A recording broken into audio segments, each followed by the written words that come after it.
Welcome to the Great Basin Fire Potential Briefing for Tuesday, July 7th. Today we will continue to have windy conditions, but they will be pushed a little bit further east and mainly affect southern Nevada into the Arizona Strip and the southern two-thirds of Utah, where wind gusts will be over 35 miles per hour and relative humidity will be in the low single digits. We will have some gusty winds over parts of south central Idaho, but relative humidity will be a little bit higher, between about 12 and 17%, and then some isolated showers and thunderstorms or scattered showers up across central Idaho. As we move through the next couple of days, the wind will push further south and mainly affect our far southern areas of the Great Basin, but certainly will be diminishing from what we've seen recently. Over the last 24 hours, we've only had a few light showers across the Great Basin and some thunderstorms in the far northwest corner of the GAC. However, most lightning activity was further north and west. Our Great Basin fire activity, we did have 9 new fires yesterday for a total of 2,576 acres. Most of this was attributed to the Numbers Fire, which was the fire over on the Sierra Front. This map was the image from yesterday with our new start, so again, only 9 new fires across the Great Basin. Over the last 7 days, we've seen precipitation over the northern third of the region, which has been well above normal for Idaho into far northern Nevada, but very recent hot and dry conditions have continued over much of the southern areas of the Great Basin. So our ERCs have been on the climb with the recent warm and very dry conditions.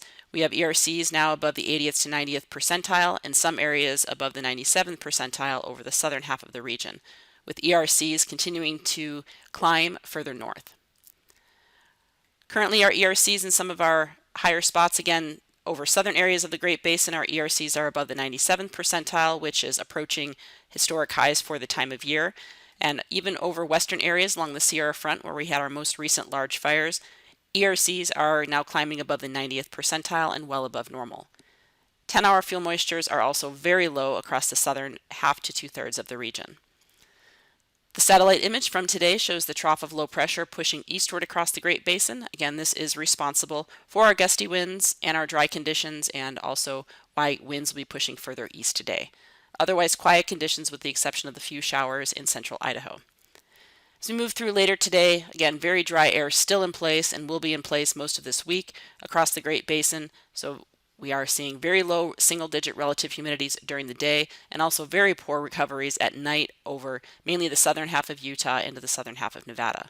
So again, we have that high risk for the wind and dry conditions over much of Utah, over the southern two-thirds of the region, down into the far south today.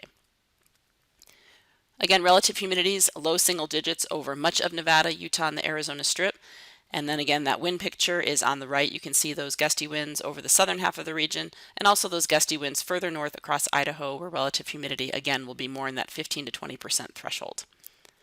As we move through Wednesday, very little change with the exception of the winds pushing further east and south and diminishing further west, but still very dry air in place. So we do have some high risk for the windy and dry conditions just in the far south on Wednesday.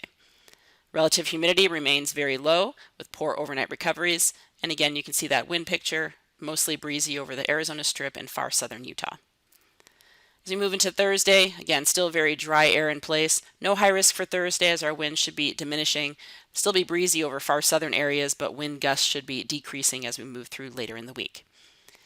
Relative humidity still in the low single digits. You can see a lot of 5 to 8% over much of Nevada and Utah and the Arizona Strip, and then again that wind threat, generally just light to moderate winds across the region. Showing a little picture of our poor overnight relative humidity recoveries this week. Most areas across Utah into the southern half of Nevada will not recover much past 15 to 20%. So very dry conditions overnight, so any fires we do have certainly could be active during the overnight hours. Even further north into western northern Nevada, we're seeing recoveries generally in the 25 to 40% range. No possibility of precipitation across the Great Basin this week with the exception of central Idaho. However, as we move into later in the week and the weekend, we'll see conditions change a little bit. We don't have quite as much dry air in place on Friday, but still dry enough for single digit to low teens relative humidity and quite a bit drier up into Idaho. Otherwise, no high risk for Friday. As we move into Saturday, we may see some moisture start to work around this ridge of high pressure in the south. Very limited moisture. Right now, thunderstorms look isolated and tied to far southern areas of the Great Basin, but any return of lightning would be problematic given the very hot and dry conditions we've seen. So we do have a high risk for the far south on Saturday. We will continue to watch this as we could see this area expand or push further east as we get closer to the event. Also, we will see winds pick up with this next trough of low pressure dropping into the northwest, so we could see some breezy conditions return once again to parts of Nevada. On Sunday, still have possibly some moisture in place in the far south, so we'll continue watching that, but again, not much dry air in place. And then similar conditions going into Monday. So we will watch that return of any moisture working its way north into the basin. The 7-day total precip is not showing anything. Again, right now, any isolated thunderstorms this weekend would not be producing any precipitation. Looking at the 8 to 14-day outlook, taking us from July 14th to the 20th, still showing warm conditions and that below normal precipitation signature. Again, any moisture we get this weekend will certainly not be monsoon moisture that will provide any relief, but we will see some lightning. So going into the middle of the month, we're still just not seeing that deep monsoon moisture set up for the Great Basin yet.